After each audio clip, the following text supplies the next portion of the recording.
Hey y'all, welcome to Faith in Politics. I'm going live everywhere. So let's see what's happening. Good afternoon, good afternoon, good afternoon. Welcome to Faith in Politics with me, Eileen. We are popping up live everywhere. I see I am live on TikTok. Good afternoon, TikTok. I said it right today. Good afternoon, Twitter, X. How are you? Good afternoon, IG. How are you? And good afternoon, YouTube. How are you? We are live visually in all of those places. We are live. You can hear us over the air on iHeart, on Apple, on Amazon Music, everywhere you stream, you can find us. So make sure you go subscribe everywhere you podcast so you can find us and catch up if you've missed anything. I always give people just a chance to hop on and give you some kind of general information. Today, we're going to be talking about my book, y'all. I'm so excited. I probably say that at every show, but I really am excited because this was truly a labor of love. Y'all, I wrote a book. I don't even believe I wrote a book, but I did. It was definitely divinely inspired, and it's really necessary, honestly. I grew up in the city of New Orleans, and I grew up in a very political family. So there are a lot of things that, just kind of, just for lack of a better word, came naturally to me because it just was, because that's how I grew up. I grew up under boardroom tables with like my pillow and my blanket. I'm not kidding. My dad was an elected official, and he was very involved in Bold, the political organization that kind of like ran uptown at the time when the ABCs of politics, the letters and the soups were very influential in the city. They had Bold Uptown, which was the Black Organization for Leadership Development. There was, Coup, there was Progressive, there was Soul, and there were all of these like ABCs of politics. And so I grew up with all of these gentlemen and ladies being like my aunts and my uncles. Like my uncle Jim was one of the first elected councilmen in 1978. I was born in 1978, so I grew up literally, his campaign, and then I was born.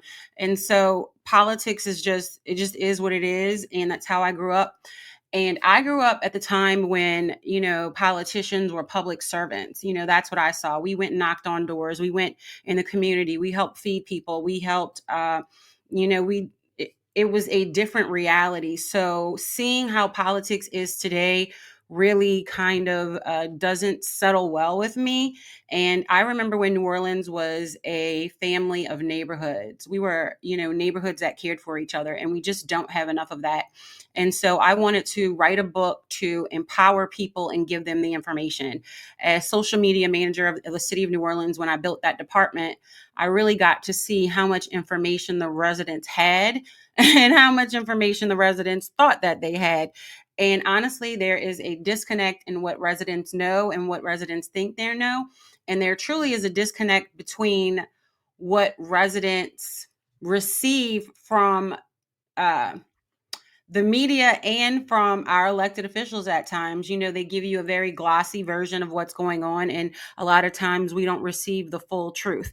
And so therefore, I wanted to give you the information and the facts so that they're at your fingertips, and that you can do with them what you will, and you can empower yourself and your family and the youth around you so that New Orleans can grow, and we can be a stronger community together, and we can speak up when it's time to speak up, and you can fall back when it's time to fall back. But either way, you have the information at your fingertips so that we can create a stronger community together. So that's what Faith in Politics is all about.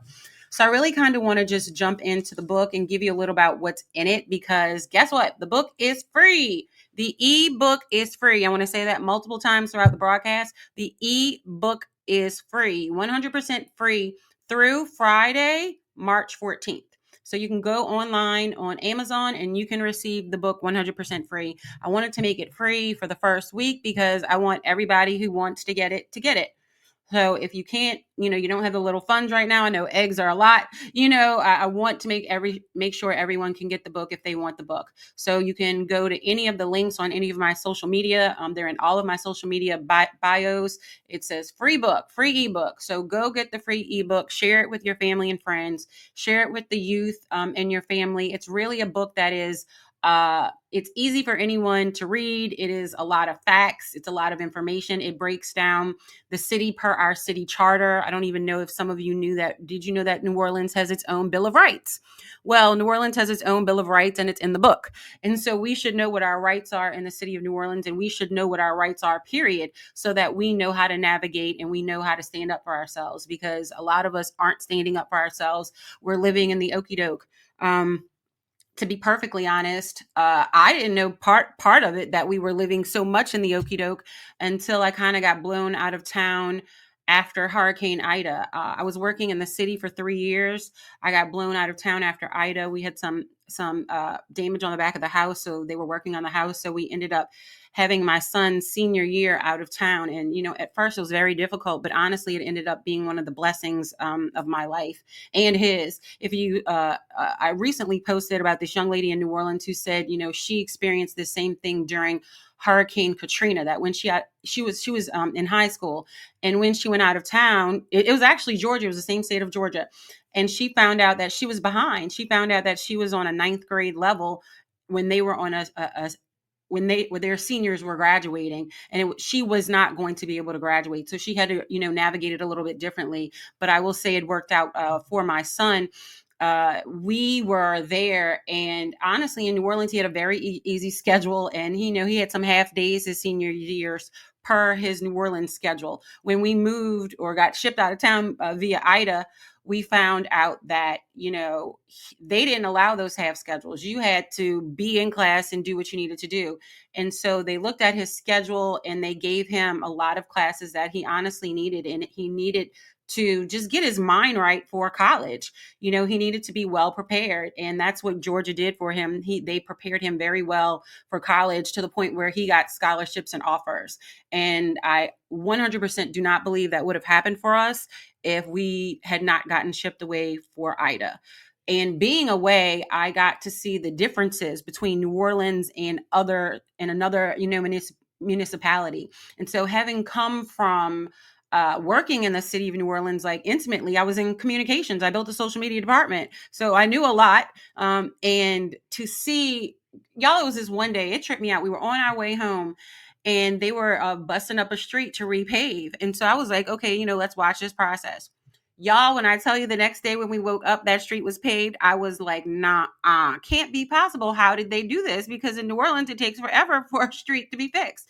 Like, this is not possible. And I know we have other, situations with the, sediment and things in New Orleans, but why do our processes take so long? That's number one. And number two, why do our residents accept it? Well, what I found to be perfectly true is, like, New Orleans is in, for a while, is in my opinion, and I hate to say it, but it's the truth, an abusive relationship. And you just kind of accept things because you think that's the way it is, because that's all you see around you. And a lot of people don't get out of the city for extended periods of time. We may go visit or go on vacation or do things like that. You may notice some things, but you don't live somewhere else for extended period of times for an extended period of time. And so that's what I was able to do for those months while my son graduated high school. And it just became evident to me that New Orleans and our people are getting the okey doke. And I don't like getting the okey doke. That's one thing New Orleans people don't like. We don't like being played. And so when I came back, I was encouraged, divinely, to speak out during the recall. And that's exactly what I did, because I felt like New Orleans was being played. And I don't like being played, and I know New Orleanians don't like being played. So I wanted to give you the information. But as in any, abusive relationship, sometimes when you give the information, at first people are like, oh, I don't want that. And then, they start seeing a little bit of what you were talking about. And so I believe that is what's kind of going on in New Orleans, and people are at the point where they can see what's going on, because it's really affecting our everyday lives. And I'm just going to be honest, you cannot believe the words coming out of City Hall, of the administration. You cannot take their press releases at face value. They concoct something, and they slather it to make it look good, to take the medicine and let it for us to swallow it and go down. But it's not always very truthful. It is very manipulating. And like I said, I'm tired of being played. And I think New Orleanians are tired of being played and we want something new. So, that's what I do. I speak a lot of truth. Some people like it, some people don't. I don't fall under the Democratic Party and I don't fall underneath the Republican Party. I am an independent. And so I say things that might aggravate, either side, but it is what it is. And I'm going to speak the truth, and I'm not manipulative about it. I'm going to give you the facts, and I want you to move forward and do what you need to do so you can take care of your families with the truth. You can do what you need to do with the truth. And so that's really why I wanted to create Faith in Politics. Being in the information business and communications for the city of New Orleans for 3 years. And actually, if y'all don't know, I was on the radio at WBOK for 4 years. I had a show there called The Good Life, where I like to inform people. If you think the meeting is starting at 6:15 and I know the meeting starts at 6, then you're already late. And that's where we find ourselves. New Orleanians are already late. They do not have the information and they're getting the okie doke. So I want to put everybody on, level ground and give you the information, whether you've gotten this information in school or you've gotten this information in college, or if you haven't gotten this information at all. Everybody will be on the same level playing field. So what I did was I compiled information for the city per the city charter. So if you didn't know, New Orleans has a city charter, and that's how we were created. And so it tells you what the duties of everyone is supposed to be. So it breaks down the duties of the mayor. This is what the mayor is supposed to do. This is what the mayor is responsible for. It breaks down the duties of the city council. This is what the city council does, and this is what they're supposed to do. Our judicial branch, this is what the judicial branch does, and this is how it's supposed to work. And if you don't know, the judicial system is actually under the state of Louisiana more than the city charter, which is explained in the book. And so we really need to understand our 3 levels of government and how they work and who does what. So when we have issues and when we have concerns or solutions or whatever it may be, we can direct those questions and concerns and solutions to the right place. So in Faith in Politics, I'm going to really, I'm pulling it up on my computer really quickly, and I'm going to go to the table of content so I can kind of run through some of what everything is about. So if you didn't get it, you can. And if you didn't know that my dad was Ken Carter, it's in there. I did the book in memoriam to him. I really kind of give a history of his life. It was like a little bit of his life, kind of his obit mixed together, just so you could understand where I came from. My dad and his family are from the Calliope Project. And that's just, how they grew up. And then they eventually moved to the corner of First and Galvez, right across the street from St. Monica's. So I grew up in St. Monica's Catholic Church, and those are my people. I played softball with everybody, and, that's just where I grew up. And so with that being the case, my dad was also the first elected Black assessor in the state of Louisiana. And so in doing that, he had to go up against a family dynasty in the city of New Orleans, the Comiskey's. If y'all know, there's a Comiskey Park it's Norman C. Francis Boulevard now, but Comiskey Park. My dad went up against a family dynasty, the Comiskey's, and he won. And so when, through my dad's life and his campaigns, he was an elected official for 8 years.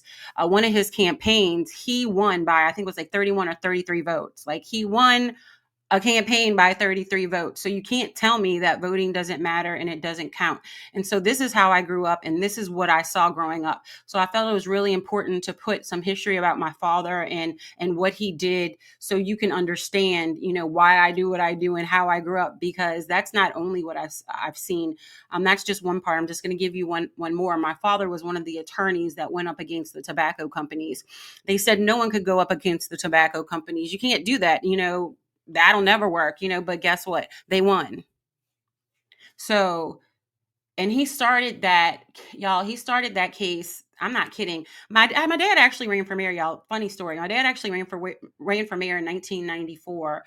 He was the front runner, and then late in the game, Mark Morial jumped in the race and qualified on that last Friday, and Mark won, and we all know the end of the story. But all of our families have all been friends, and kind of worked or politically worked together throughout the years. So, and then all the girls went to Ursuline. So shout out to Ursuline for that. But it's really important for y'all to kind of know that background. So after my dad lost for mayor, I believe it was the next day or 2 days after that, his friends came to him that he had worked with previously, and they asked him, Ken, would you like to, partner with us and go up against the tobacco companies? And at first he was like, nah, I'm not doing that. I am not here for this.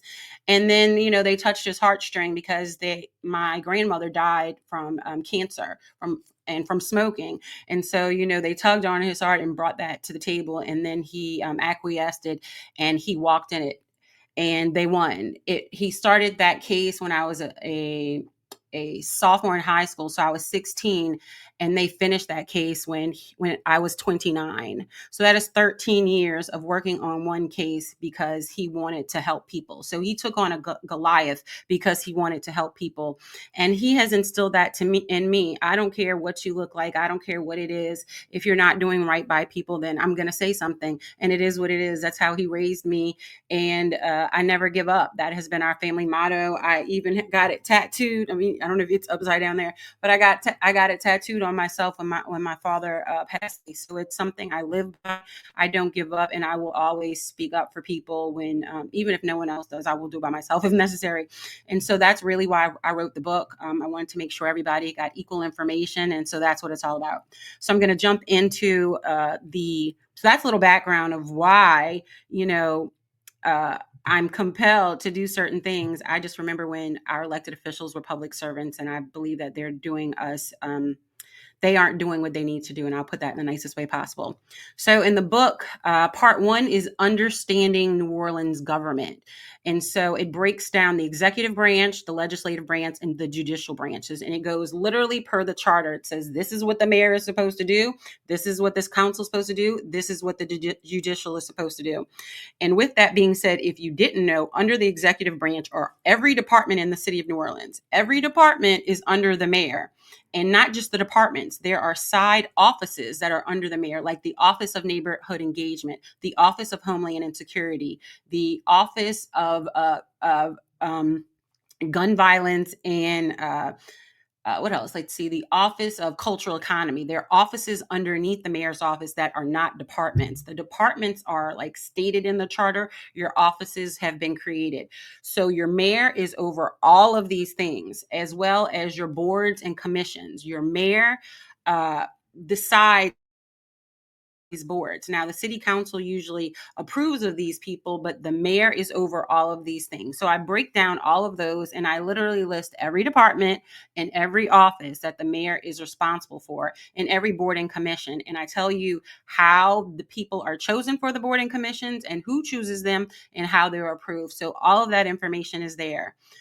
The next part would be civic engagement and elections. I go through a history of civic engagement in the city of New Orleans because we need to know where we came from and like where we're going. So in the book, I offer a history of the last 75 years of civic engagement in the city of New Orleans, and it goes through the ups and downs of racial inequities and all of that. So you will get that history as well as where we are now, because we have seen some of the lowest percentages of our residents engaging in our civic process. And as you can see, I believe personally that it's doing a disservice to our city. And honestly, during the recall, I understood why a lot of people have come to this position, and it's because our elected officials don't listen. They don't respond to us. And once they're in office, at least the ones that are currently there, once they are in office, they forget about us. And so, yes, we have an executive branch, and the mayor is responsible for all those things, but we do have checks and balances. We have a legislative branch.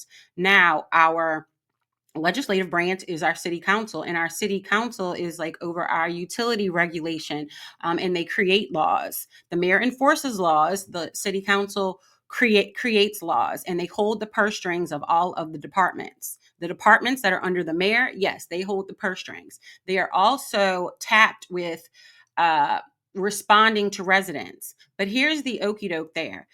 They respond to residents, then they take the information and they go to the department. They say, hey, ABC resident has a problem in this department. Yet, who's over that department? The mayor. So if the mayor and the council aren't getting together or aren't on the same page, do you think that that resident's issue is being taken care of? Well, as you can see in the past so many years in the city of New Orleans, that has been the case.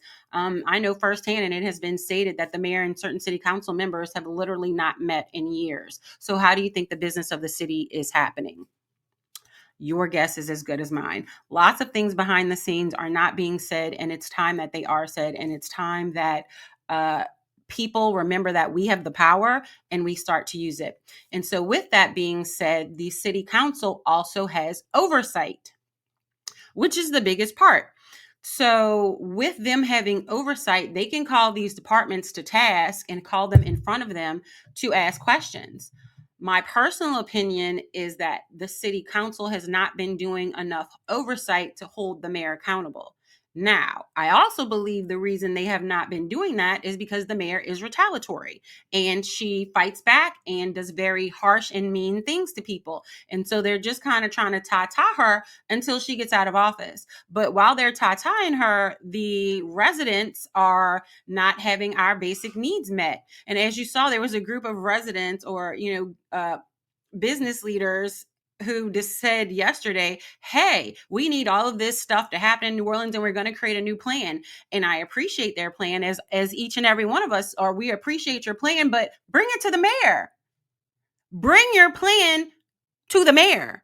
She's the one that can fix things. Bring the information to the mayor, but they're not bringing the information to the mayor. Why? Because the mayor retaliates. And this isn't a new conversation. This isn't something that hasn't been said. We said this in 2022 during the recall. What year are we in? 2025. So everybody knows because we said it. People were retaliated against during the recall to the point where people moved out of the city and out of the state. I know some of you did not know that, but that is 100% the truth. They had Black businesses that got closed and shut down. Where was the community to support these businesses for saying, hey, we need some more attention because basic things aren't being taken care of. The laws aren't being executed that are harming our business. What is the problem with saying that and getting some solutions for your community? Well, we're not allowed to do and say that in New Orleans because our mayor and our administration will retaliate against you.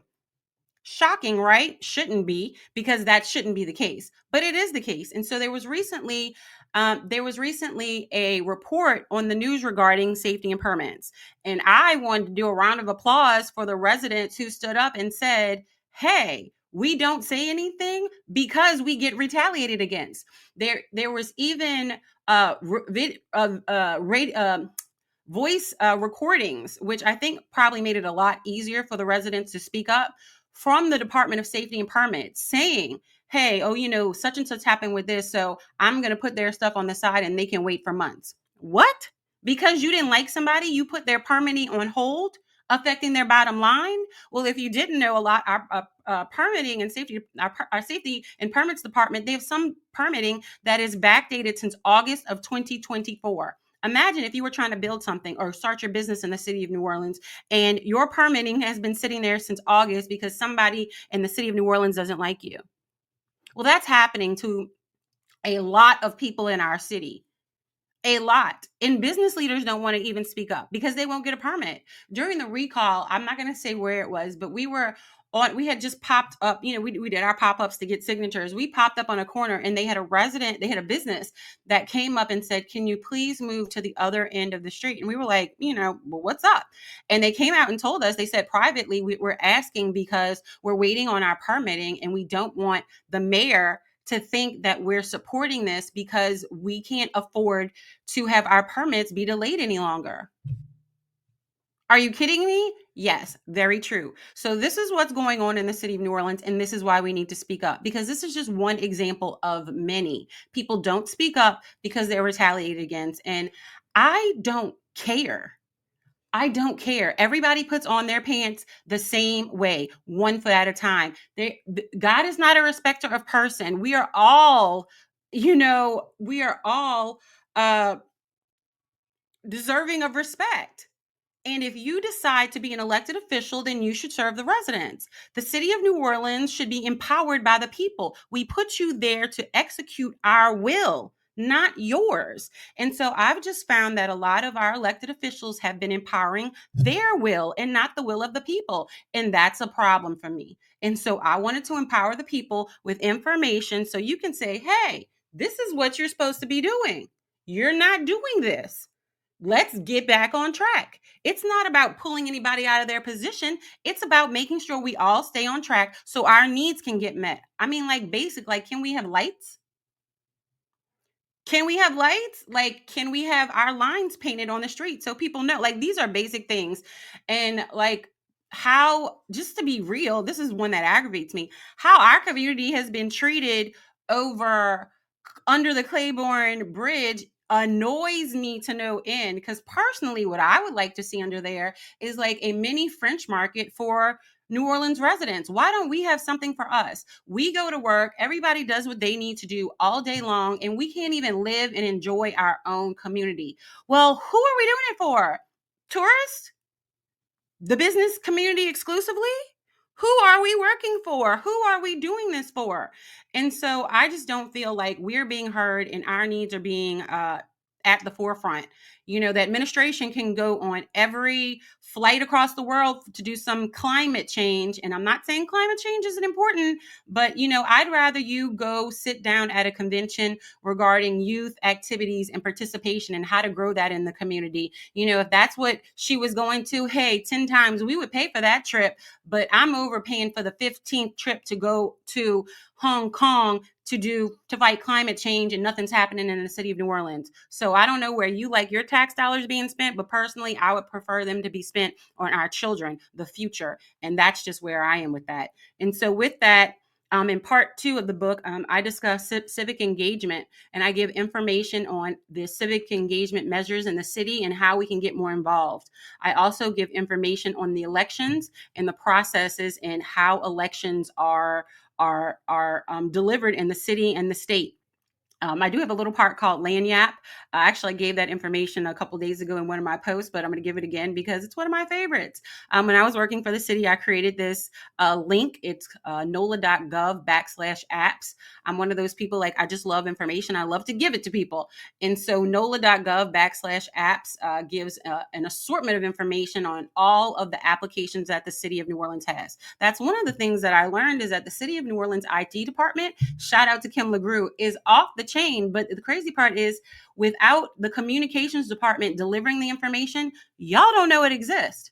And it's awful. There's so many things that are at our fingertips and people don't know it exists. Here's an example. Did you know that the New Orleans Library has an app? Yeah, there's an app for that. You can literally have books mailed to your house, and you can put them in the mailbox for the mailman to pick up, and you can get movies and all kinds of stuff online.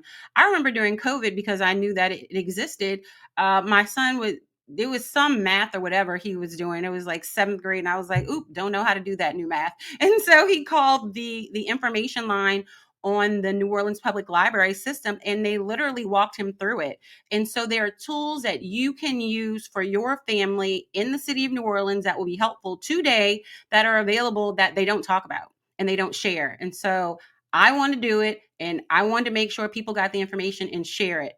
So that's what I did. And so also in the Lagniappe section, I put the Office of Inspector General's information, because if there's something going on in New Orleans, you need to see something, you say something. And there's a lot of times where you feel like you're going to have that retaliation or that backlash. And so I offer you that. If there's something going on in the city of New Orleans, and you know that we're getting the okie doke, you can reach out to the Office of Inspector General. You can go online and you can give the information anonymously. Yes, anonymously. So if there's something that you want to share, and you know that there's something going on in a department that shouldn't be going on, let the city know. We can't do anything if we don't create some change. And that's how we're going to create change, by helping each other.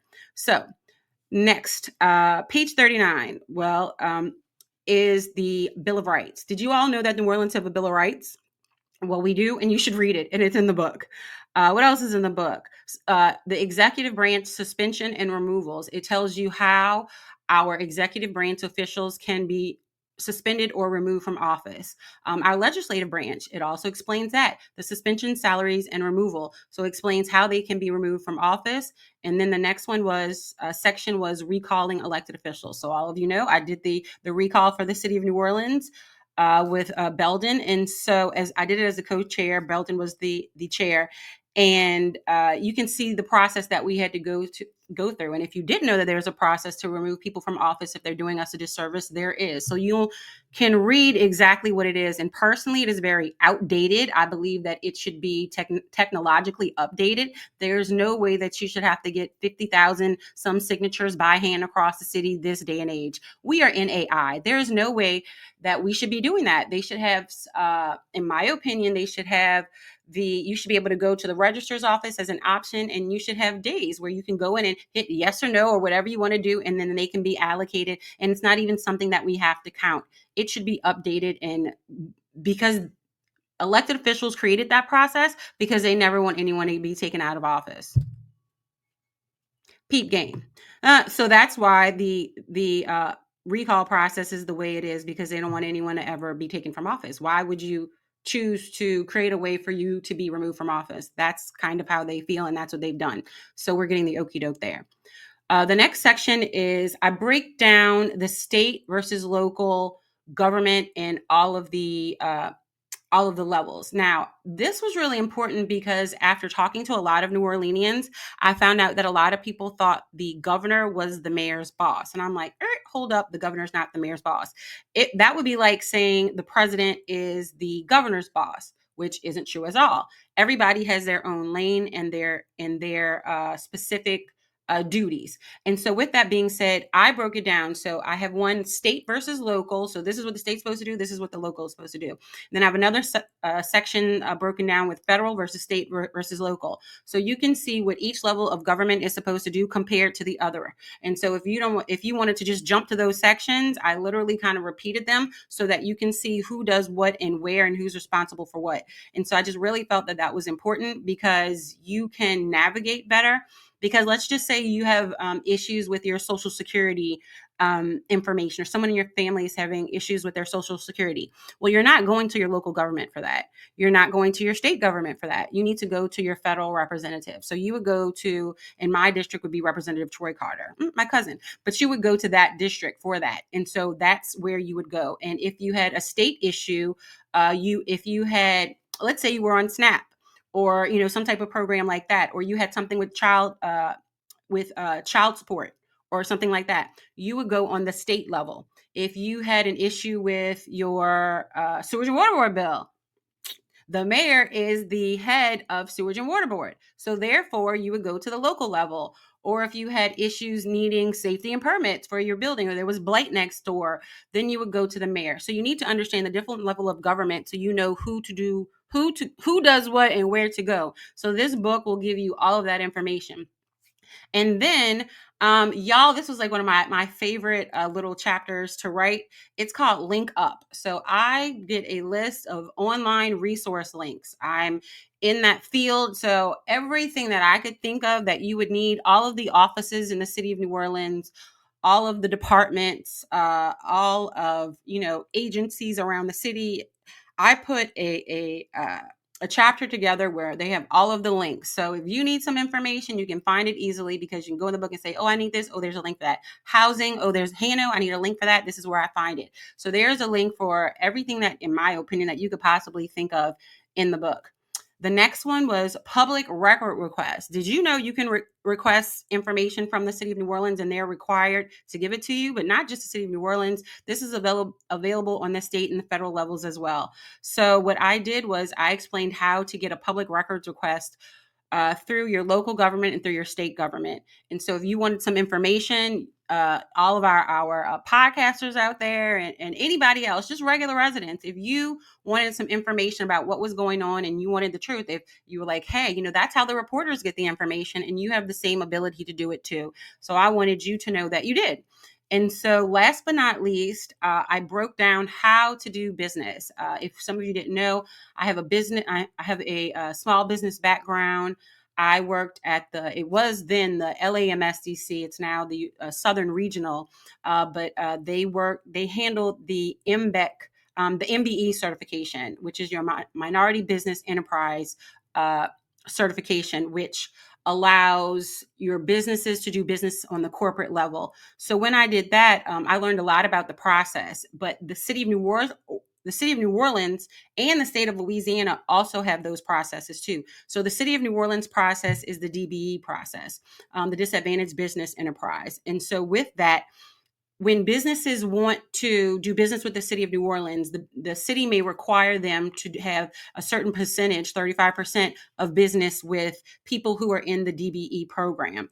And so if they can't find anybody in the DBE program, they say, oh, we had a good faith effort, and they sign this sheet and then they don't do it. Well, a lot of people have done that to kind of bypass it, but that's the okie doke. So we need to make sure that people understand the DBE process and they get involved. And actually, there's a way which some people don't know, because I had been in that arena for a little while, that you can get your certification with the state and it have reciprocity with the city. So you only have to do it one time. So there's a trick in that. So if you get it with the state, with region 2, there's 2 regions in the state. So if you do it in the state and you get it under region 2, which includes New Orleans, then you only have to do it once. So that is the trick, and you will get reciprocity in New Orleans. And then you will have the DBE status in the state of Louisiana and the city of New Orleans. So all of these things are important, especially if you are a small business owner and you are trying to do business with either the city of New Orleans or the state of Louisiana, or actually the federal government. I have sections on each, how to do business on the local, state, and federal levels. And then last but not least, I do biography acknowledgments. And then I did about the author. I gave a little bit of background about myself and what I did at the city. So you would just have a little bit more of an understanding of who I am and why I do what I do and why I feel this information is so important. So with that being said, that's what Faith in Politics, the book, is all about. It is free right now. Yes, I said the book is free. Well, the ebook, let me be clarity. I like clarity. The ebook is free right now on Amazon. Go check it out. It is in links. Download it, share it, send it to your family and friends. Give it to all of the youth in your family, because our youth really need to be inspired. Growing up in politics, I was so excited to vote for my very first time and to get in that booth and be able to push the button. And, as my child grew up, I always brought him in, to push the button, and now he's voting. And I'm just, it's a family thing for us, voting. When you grow up in politics, it kind of is what it is. Voting is like a big thing. And so I just really feel like we need to have a culture of voting if we want to change anything. And like I said, if you didn't know, my father won an election by 30 some votes. So voting matters. And I've always felt very compelled by that, and to encourage others to do so. So if you're not registered to vote and you need to register to vote, or you need to update your information, or if I'm independent, y'all. So in the last couple of years, I changed from the Democratic Party to independent. So I went online at sos.la.gov and I did it right in my house. And so if you have a valid ID, whether it be a state ID or a driver's license, then you can update your information right there online at sos.la.gov. So I encourage you to do that. If your voting location has changed, you can find out all of that information as well. Or if you need to update your address, and a lot of people need to update their address. And as you know, we have elections coming up. Early voting is coming up starting this weekend. And so we want to make sure that you have your information correct in the system and that you are counted correctly. We had these problems come up during the recall, and we found out that we have a numerous amount of people who are on the rolls who do not live in the city of New Orleans. They have moved away, and we were concerned as why, after 10 years after you move away, are you still a registered voter, able to swing an election in the city of New Orleans? And as you know, some elections only have thousands of people, or are swung by 150, 200 votes. And like, what was that, the district D election last time was swung by a couple hundred votes. And so it's important, because literally you can have people who live out of town vote absentee and swing an election up. And so we don't want that. We want to make sure that our rolls are clean, and that our rolls that they show who lives here and who has the ability to vote here. And now we know it is a process, but that process needs to be updated. And so if you didn't know, we are getting a new register of voters. A registrar of voters. She has retired, and so they are in the process now of choosing a new one. And so our city council is choosing a new register of voters right now. So if you are interested in the process, please call or email your elected official. Let them know what you think. I believe in Big Easy, they did a breakdown of everyone who was running for the office or had put their name in. I really encourage you to go look at those people and don't just stop at that article. I believe they put like a little blurb, but really go look at who is running, and don't just always go for who your favorite politician is supporting. I encourage everyone to educate yourselves, empower yourselves. I truly say that because I come from a background in communications, and what you all receive is not always the truth. You cannot depend on regular media for your news solely. Yes, you can look at the news or whatever, but perfectly honest, I read my news. I do not just sit there and watch one of the channels and I'm like, that's my information for the day. I can't, because they're going to give you top level information and it's not going to trickle down. And a lot of times the information is given from one view or another.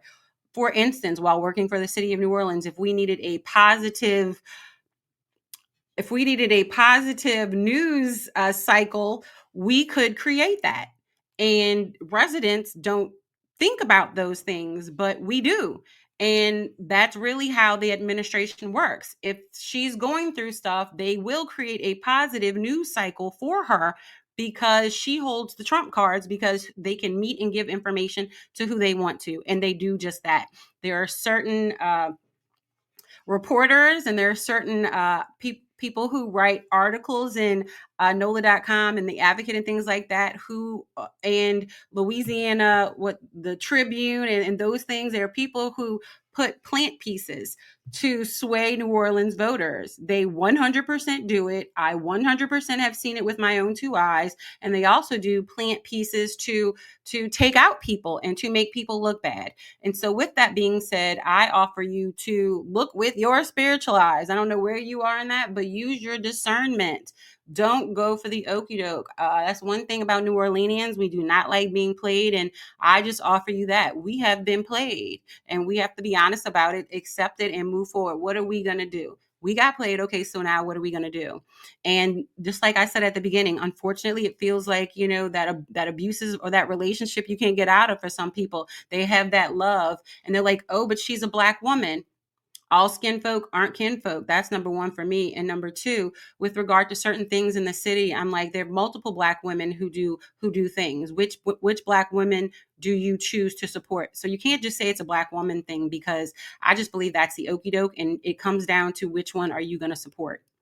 And so if you're not going to support all Black women, then you can't hang on that. You just can't hang on that. Because if you're not going to support all Black women, then you can't hang on picking and choosing because that's your favorite, even because they go to the bar room with you. But are they taking care of the kids in the city? Are they taking care of the children? Are they making sure that our needs are met? Are they making sure that our children are in the school system, that they're being taken care of? And y'all know what I'm talking about. And yes, people are like, but the school system did what? Yes, they did. But let's get past that point. Let's take care of the kids financially. Let's take that off the board, and then we can go hold everyone accountable, because there is room for everybody. And it's funny how people will like to hold this group of people responsible, but they won't hold this person responsible who has the most power in the entire city. And so with that, I say, let's hold everyone accountable, so it's not a pick and choose. Let's just hold everyone accountable to take care of the needs of the city of New Orleans. Why? Because that's what they were elected to do. I just think it's simple. If you were elected to do a job, I think that you should do it. And I don't see what's wrong with saying that. And if anyone has a problem with that, well, then they're going to have a lot of problem with me, because that's what I do. I speak truth to power because we need it. And I'm just over our community getting the okie doke. I love y'all. And so that's why I put this book together, to just empower you with information so you can speak up in your sphere of influence, whether it's in finance, housing, homelessness, education, whether it's in workforce development. When is the last time we heard anything about workforce development in the city of New Orleans? When is the last time we heard about economic development in the city of New Orleans? When was the last time you heard about a big company coming to New Orleans because we have gone out and we have, suited them, and they've connected to the community and all of those things. I don't know, but I'm wondering when it's going to happen. I want to see trade schools grow in New Orleans. Everyone isn't meant for college, and college isn't meant for everyone. Where are the trade schools? Where are those things? I remember growing up in my community, my grandfather was an auto mechanic, and that's how he took care of the entire family. He actually helped create one of the first bus services in the city of New Orleans around his area to help move, our folk, because our folk weren't allowed on the buses. So that's who I come from. I come from people who are visionaries. I come from people who, when they see a problem, they're not afraid to speak up and say something. And so, that's what Faith in Politics is all about. It's empowering you to speak up in your sphere of influence and to create change. If not for the entire city, maybe it's just for you and your neighborhood. And that's wonderful, because if we all do something, then we can create change. And so that's what Faith in Politics is all about. So I encourage you to go download it. It is 100% free. The ebook is free. Did I say it? The ebook is free. Go click the links in all of my social bios and get the book. Download it, share it with your family and friends. If you want to purchase it in paperback, you are more than welcome to do that. I had a friend who, I just want to shout him out. Thank you. He bought the book and he took a picture of it this morning. He's out of state. And I was just like, oh my gosh, my book is out of state. And so it did bring tears to my eyes, because this was definitely a labor of love for the residents, because I really do love y'all. And I love New Orleans, born and raised here, and we just deserve better. I'm from Uptown. I'm out of Harrell. We were there for a gazillion of years. I was in the concession stand for 3 years. I love to feed the kids and just, be like one of the teen moms. And so, maybe that has rolled over to being that type of maternal thing for the city. And it really did, because as social media manager, that's how I felt. I wanted to give y'all information that you didn't have.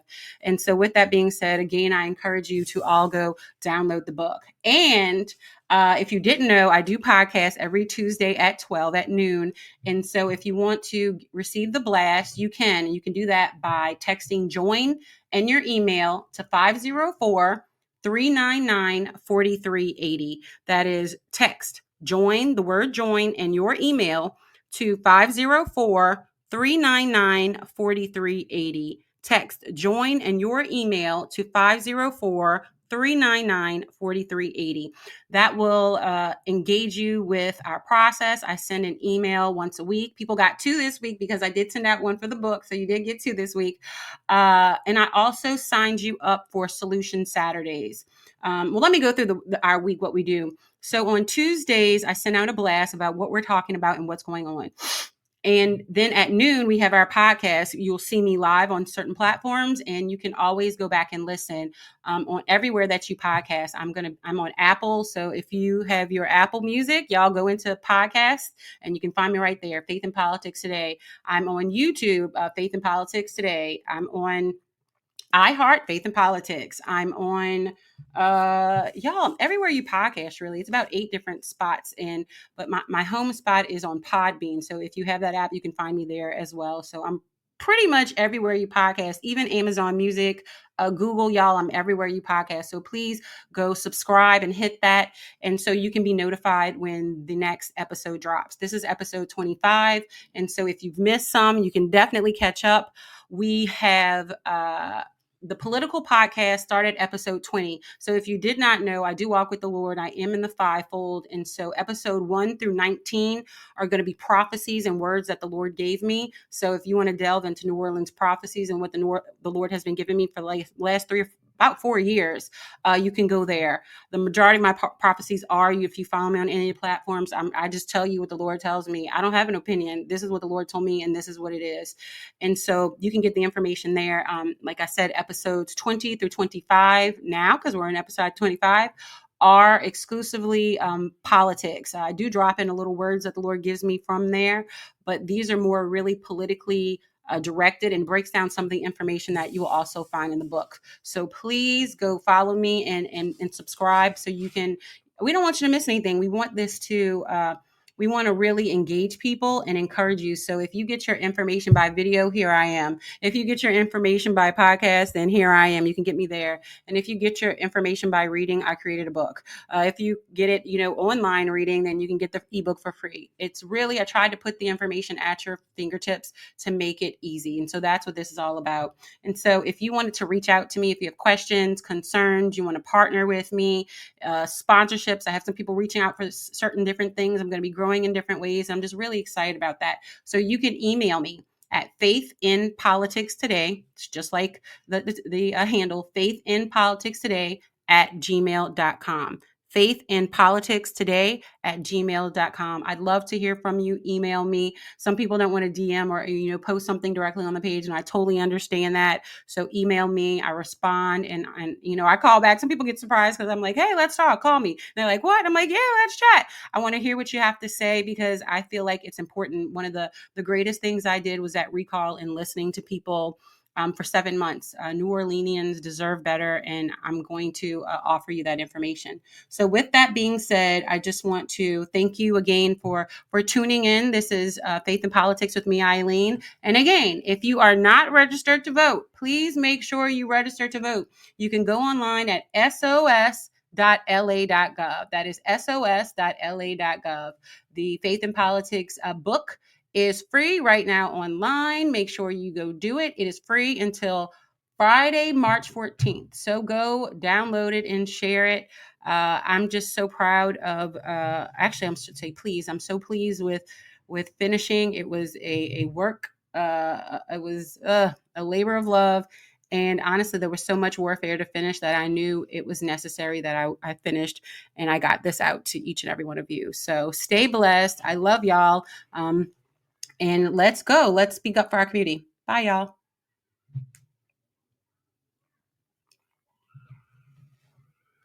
Bye, y'all.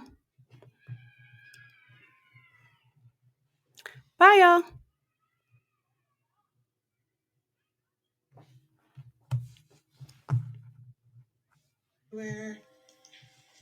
So let's see what's happening.